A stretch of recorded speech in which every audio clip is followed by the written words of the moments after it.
Between two drivers on a local bridge sends one man to the hospital, lands another man in jail. Investigators say road rage led to the violence on the High Main Bridge in Hamilton.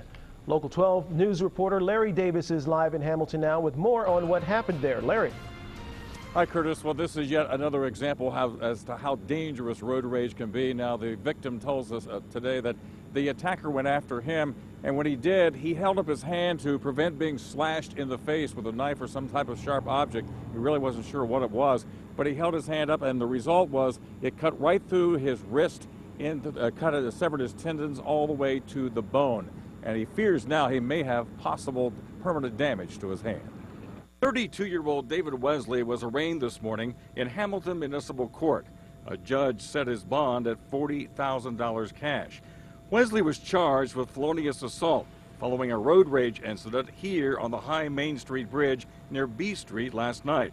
It started with words and ended with violence. Some more words were exchanged, and the suspect reached over and cut the top of the victim's hand and then went back to his vehicle and drove off.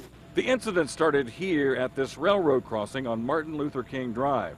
30-year-old Joseph Miracle of Phillipsburg, Ohio, says something angered the driver of a pickup truck. Speaking to Local 12 News today over the telephone, Miracle says the driver blew his horn and began following him. Miracle says the driver would pass him several times, get in front of him, and slam on his brakes. This continued onto High Street, across the bridge until both vehicles came to a stoplight.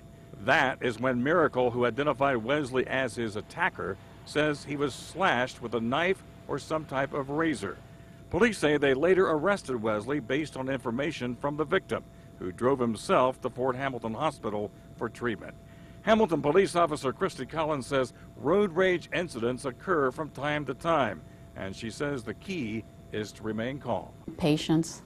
You know, you never know what the person is going to have, what the person's going to do. You don't know the other person. We don't want things like this happening to people. And Curtis, Miracle tells me by phone today that after he was taken to Fort Hamilton Hospital, he then went to a hospital in Dayton where he underwent further treatment. Now he's out of the hospital. He's awaiting an appointment on Wednesday with a hand specialist, and he's hoping for the best. And one thing he says he does know for sure, he is applying for a concealed carry permit this week. Live in Hamilton, Larry Davis, Local 12 News. Curtis, back to you. All right, Larry, thank you.